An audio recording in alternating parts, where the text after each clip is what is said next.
Gentlemen, welcome to Week 5. Our Week 4 payout for most total points scored goes to Andy Nelson with 166 points. Andy Nelson's pick of the week came through again as Meat Wagon Driver outlasted Purple Love Boat to give the Love Boat his first loss of the season, while Meat Wagon stayed undefeated. A Michael Turner-led Sexual Napalm destroyed the Roman Helmets by 70. The Neckbeards defeated Thickburger to keep Thick winless. Logjammin' defeated Deacon Booze to keep him winless. And the Gophers defeated Wet Spots to keep him winless as well. Top Shelf defeated Team Bullshit by 60. And a heartbreaking loss to the RG3-led Panty Hamsters by 0.7 points to his second-born son. If only RG3 didn't lose that fumble at the goal line, it would have been a totally different scenario. Our trades. We may have set a record this week with 6 trades in all. Our first trade of the week happened on Friday. The Roman Helmets traded Cedric Benson to Varmint Poontang for Martellus Bennett. Team Bullshit traded Rob Gronkowski and Titus Young to the Neckbeards for Dennis Pitta and Michael Bush. The Wet Spots traded Jimmy Graham and Donald Brown to the Panty Hamsters for Kenny Britt, Owen Daniels, and Michael Crabtree. The Roman Helmets also traded Percy Harvin to the Panty Hamsters for Ben Roethlisberger and Danny Amendola.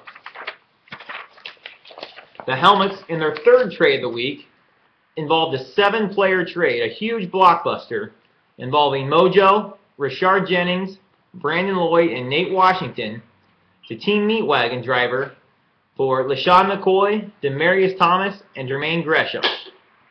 And finally, the Wet Spots traded Deshaun Jackson, Willis McGahee, and Donnie Avery to Team Bullshit for Eric Decker and Ben Jarvis Green Ellis. 6 of the top 20 wide receivers were traded this week, and 3 of the top 7 tight ends were traded. If you're not getting deals done, it's on you. We are 25% through the season already. It's time to make a move. Our Week 5 payout total will be for most individual wide receiver receiving yards. Our Week 5 matchups will be the following. Deacon Booze versus Roman Helmets. Deacon is still looking for his first win of the season, while the Helmets will have 6 new starters this week after their trades. Wet Spots versus Panty Hamsters. The #1 scoring team versus one of our 3 winless teams.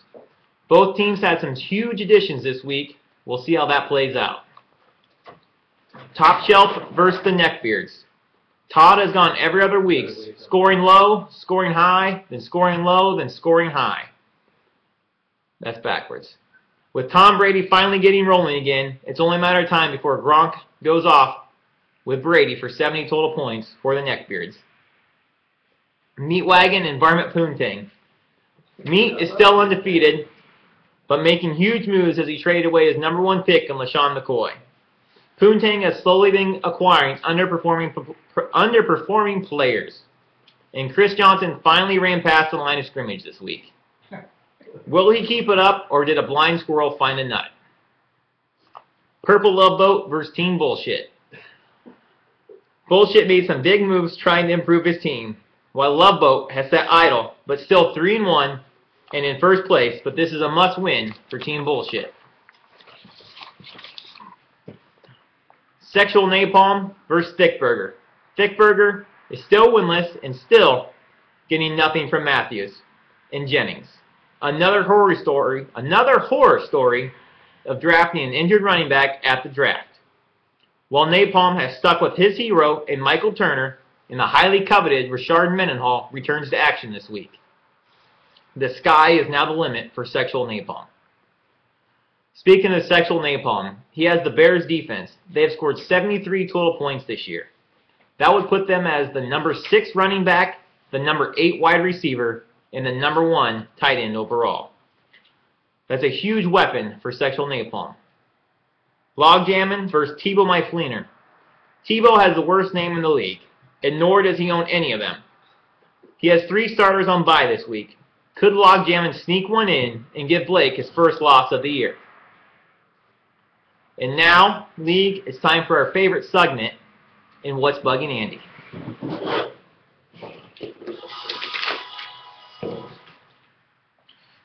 Oh, forgot our sponsor. Hey League, welcome. Sponsored by Budweiser. I have a special co-host here today. It's Captain Insano here next to me, and he's here to help talk about what's bugging me. It's Captain America. Oh, I thought it was Insano. Gotcha. I thought the A stood for asshole. But awesome. This is what's bugging me. We all know you're here to listen to the game previews.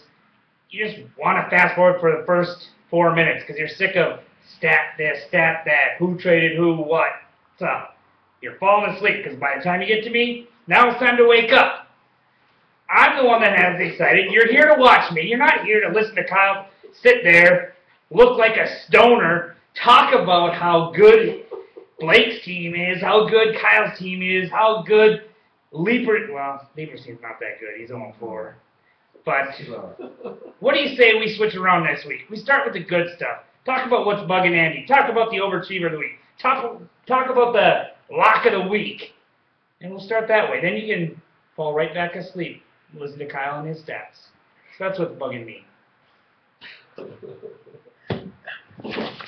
As you all know, we have a beer total for every transaction. He needs the stats.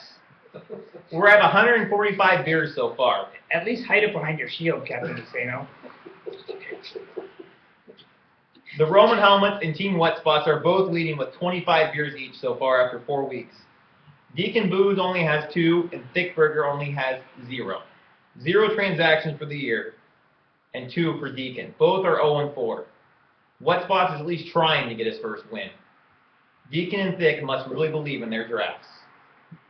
Andy, who's your biggest fantasy overachiever this week? All right, fantasy overachiever this week is a running back in New England, Brandon Bolden. Had 13 carries, 167 yards, did not get in the end zone. If he would have gotten in the end zone, he would have been the #1 running back. If you can figure out the New England running game, pick him up, because I sure the fuck can't. But he's going to be picked up on waivers here, so good luck with him.